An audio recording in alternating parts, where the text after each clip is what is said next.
Hey team, it's a beautiful day here, Sydney, and actually didn't want to make a video today. It's just due to recent events that I've seen perpetuated in the media and by politicians that I really feel compelled to talk about a certain subject. But before I home in on that particular subject, I'd just like to mention a couple of background things. Okay, there seems to be a lot of a lot of discussion regarding science at the moment, regarding certain solutions to problems and remedies. Okay, that's fine.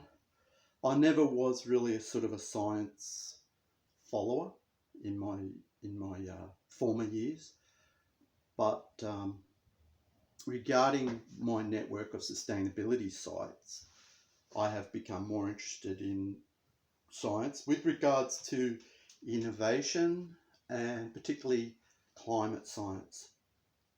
Now, for 10 years ago, I just wanted to build a network of websites and social media platforms to talk about solutions to the environmental crises or situation or solutions or in different ways that we could be building a business model to work in harmony with the environment rather than the one we've got now, which is opposed to the environment, to wildlife, to nature, to indigenous survival, indigenous people's survival. So for 10 years ago, I wanted to build a platform that could display a message regarding those topics. Okay, so let's talk about science. Like now I'm noticing in the Australian corporate establishment media, okay, they're using fear to perpetuate certain solutions to problems and using science. That's fine. It's fine. I have no problem with turning to science for solutions, remedies, health, recommendations. I'm fine with that. And I'm fine with governments trying to use the power to try and protect health and humanity and things like that. But before we go into the current situation, as I said, I'm no scientist, but let's just look at some of the science that's been talked about regarding climate and how the Australian establishment corporate media and how the politicians have reacted to that science. Okay, so for 10 years I've done this network and I have 15 websites all regarding different location sites around the world. And I can tell you that with regards to science in Australia, I feel like, and in particular the climate science, I feel like I've been at war, not with so much the people, although there are elements in Australia that are completely uninformed regarding the climate science. And to my surprise, right up to this day, there are politicians in certain areas that are pushing for new coal mines. Okay, now this is nothing against coal miners or anything like that. The whole point of the network was to look at solutions, look at the transitioning of the economy and providing support to workers to learn new skills, new technologies, new innovations, new renewable energy training, everything like that. And I tell you now, for 10 years, I've been at war, not with the people, but with the actual government. With the actual government I've been at war with regarding this topic of climate. Okay, now I've written dozens of letters to councils, even solar energy companies here, and I've got no response. And that's fine, it's their choice, whatever. But it seems convenient now that two elements in Australia, the politics and the corporate media, want to use science as a way to encourage people to turn to certain remedies and solutions to certain health problems. Okay, but my question is, where was this encouragement and this voice to push people to transition to evidence regarding climate science over the last 10 years? It's been very minimal. And I still see that certain elements in the media here will get on TV and talk about it and talk. But regarding the transitioning of the economies, it's happening from the 14 locations all around the world.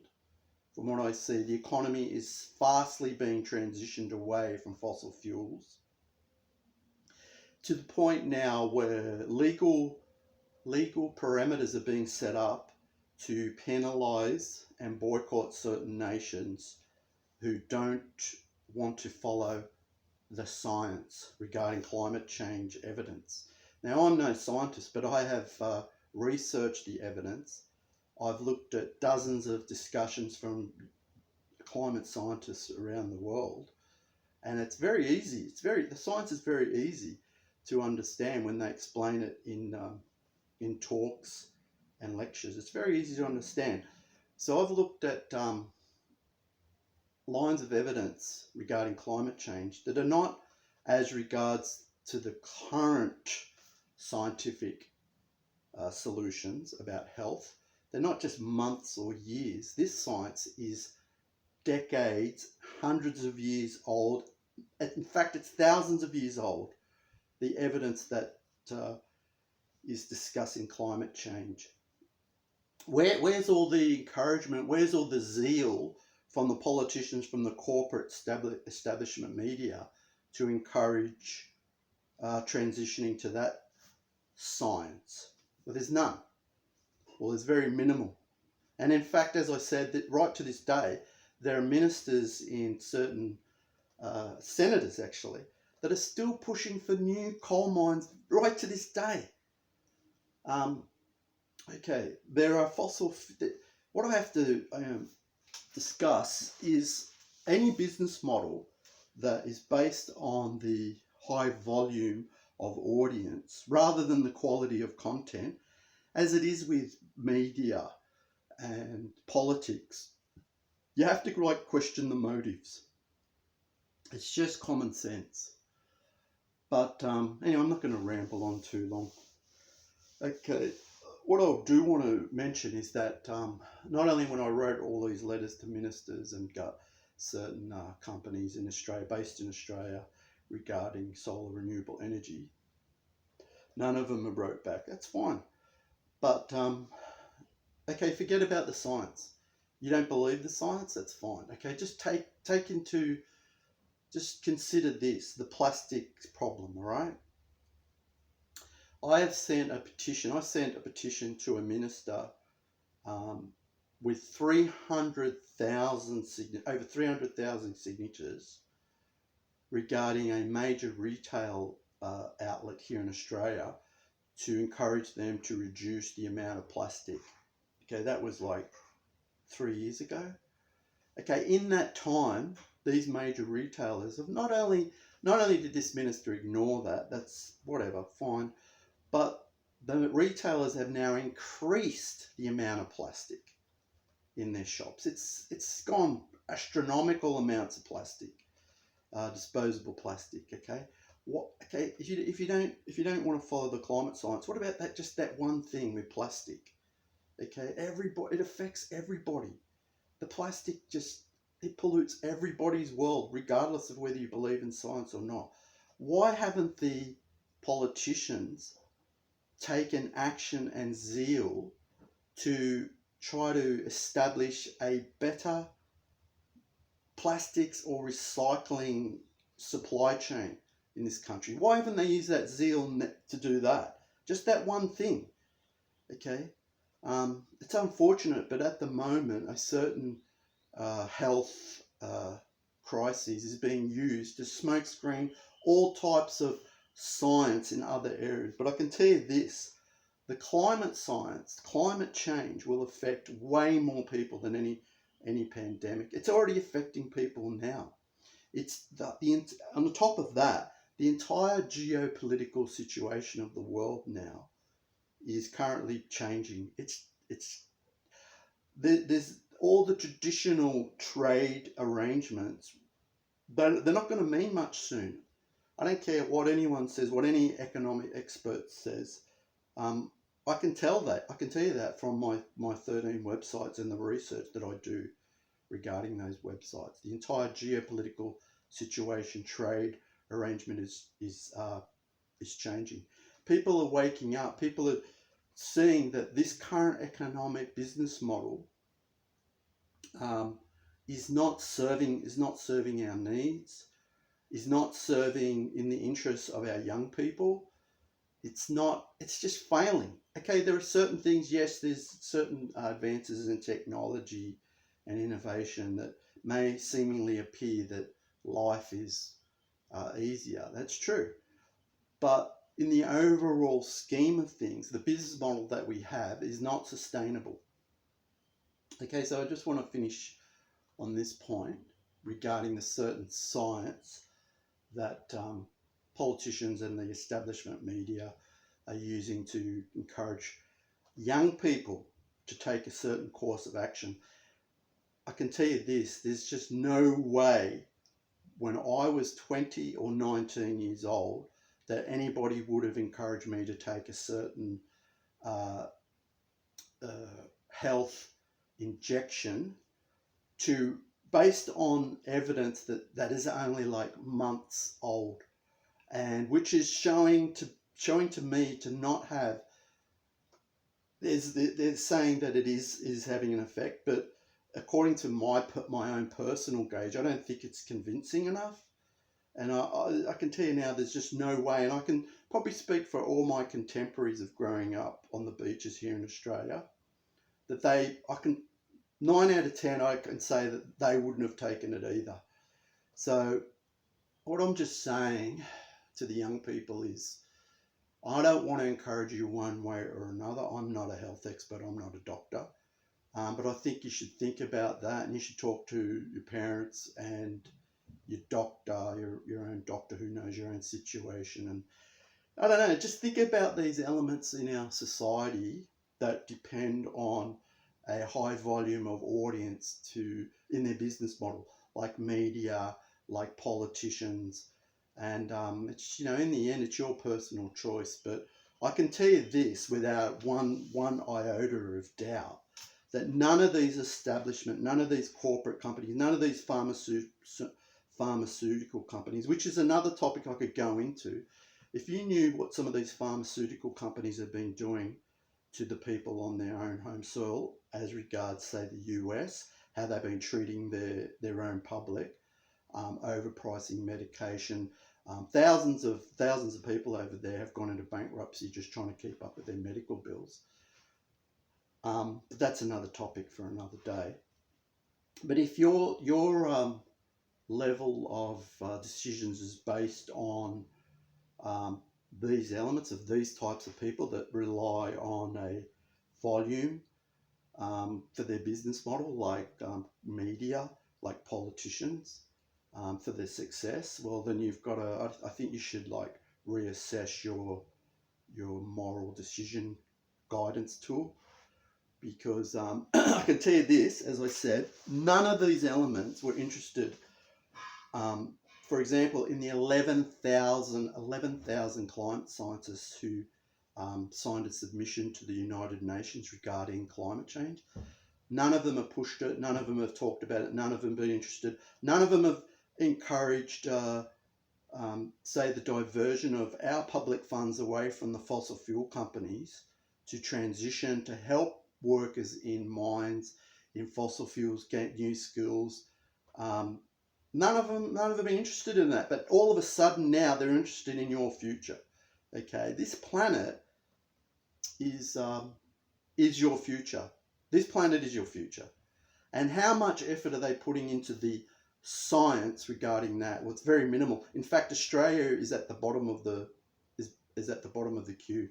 It's just hard to believe in an area like that, in innovation science. But Australia is at the bottom now.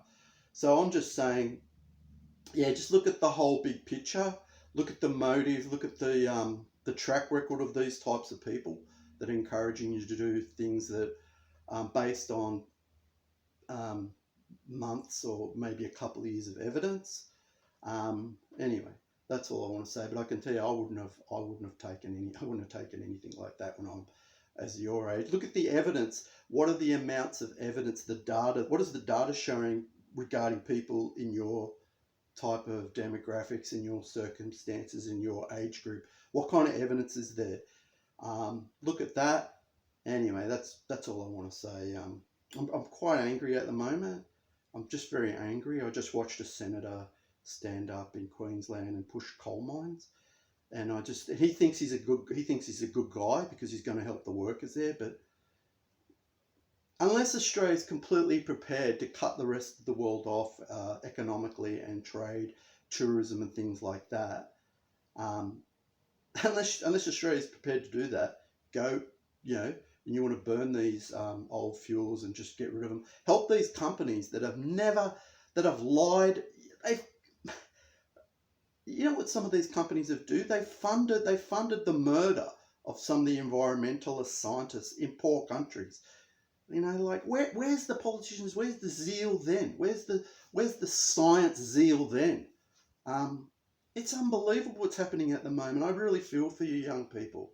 The types of I'm not saying anyone's sinister or personally evil, but they're just not looking at the total big picture of what's happening. And our current business model that we've got, our banks, our insurance companies, our politicians.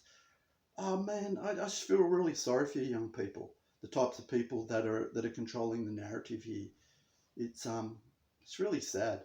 But anyway, there's lots of evidence around, tons of it. I've collated like literally thousands of posts from credible sources all around the world regarding not only the climate science, which is the issue, the problem, but thousands of posts regarding the innovation science and solutions to these problems. But just on that topic, I think that the solutions should be kept in the realm or in the domain of ordinary people. As you know now, nobody goes out and makes their own petrol, right? Nobody does that. So we've got the opportunity now to take the energy to control the energy the way it's created. We've got that opportunity now, and we should seize that. We should take it out of the hands of these financial vested interests that are attempting to steal the energy solutions, even if they're clean energy. They're attempting to perpetuate and dominate the narrative in that area. So we should fight against that as well. Anyway, I've spoken now for 17 minutes.